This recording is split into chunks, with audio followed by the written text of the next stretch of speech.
নমস্কার বন্ধুরা, প্রতিদিন সকালে 5 থেকে 8টি ভেজানো বাদাম খেলে আপনার শরীরে কি পরিবর্তন হতে পারে জানেন? অনেকেই এটিকে সুপারফুড বলেন, কিন্তু সত্যিই কি প্রতিদিন ভেজানো বাদাম খাওয়া উপকারী? চলুন জেনে নেওয়া যাক। 1. মস্তিষ্কের কার্যক্ষমতা বাড়াতে সাহায্য করে। বাদামে রয়েছে ভিটামিন ই, স্বাস্থ্যকর ফ্যাট ও অ্যান্টিঅক্সিডেন্ট, যা মস্তিষ্কের কোষকে সুরক্ষা দিতে এবং স্মৃতিশক্তি ও মনোযোগ ধরে রাখতে সহায়তা করে। 2. হৃদস্বাস্থ্যের জন্য উপকারী। বাদামের মোনো আনস্যাচুরেটেড ফ্যাট ও ম্যাগনেসিয়াম খারাপ কোলেস্টেরল কমাতে এবং হৃদযন্ত্রকে সুস্থ রাখতে সাহায্য করে। 3. ত্বক উজ্জ্বল রাখতে সাহায্য করে। ভিটামিন ই ত্বককে অক্সিডেটিভ ক্ষতির হাত থেকে রক্ষা করে এবং ত্বককে স্বাস্থ্যকর ও উজ্জ্বল রাখতে ভূমিকা রাখে। 8. হাড় মজবুত রাখতে সাহায্য করে। বাদামে ক্যালসিয়াম, ম্যাগনেসিয়াম ও ফসফরাস রয়েছে, যা হাড়ের স্বাস্থ্যের জন্য গুরুত্বপূর্ণ। 5.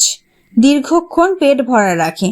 প্রোটিন, ফাইবার ও স্বাস্থ্যকর ফ্যাটের কারণে বাদাম দীর্ঘ সময় ক্ষুধা কম অনুভব করতে সাহায্য করে, তাই অতিরিক্ত খাবার খাওয়ার প্রবণতা কমতে পারে।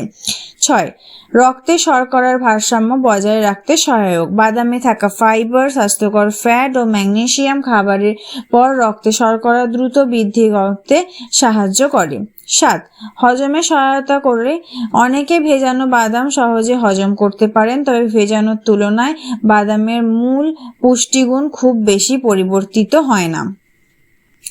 কিভাবে খাবেন? রাতে 5 থেকে 8টি বাদাম জলে ভিজিয়ে রাখুন। সকালে খোসা ছাড়িয়ে বা খোসা সহ খেতে পারেন।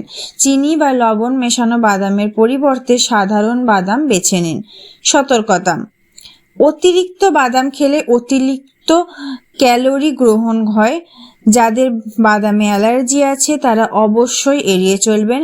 কিডনির বিশেষ কিছু সমস্যা আক্রান্ত হলে নিয়মিত বেশি পরিমাণে খাওয়ার আগে চিকিৎসকের পরামর্শ নিন। প্রতিদিন পরিমিত পরিমাণে ভেজানো বাদাম খাওয়া একটি স্বাস্থ্যকর অভ্যাস, তবে শুধু বাদামের উপর নির্ভর না করে ফল, শাকসবজি, ডাল, গোটা শস্য ও অন্যান্য পুষ্টিকর খাবারও নিয়মিত খেতে হবে। সুস্থ থাকার আসল চাবিকাঠি হলো একটি সুষম খাদ্যাভ্যাস। নমস্কার, ভালো থাকবেন, সুস্থ থাকবেন।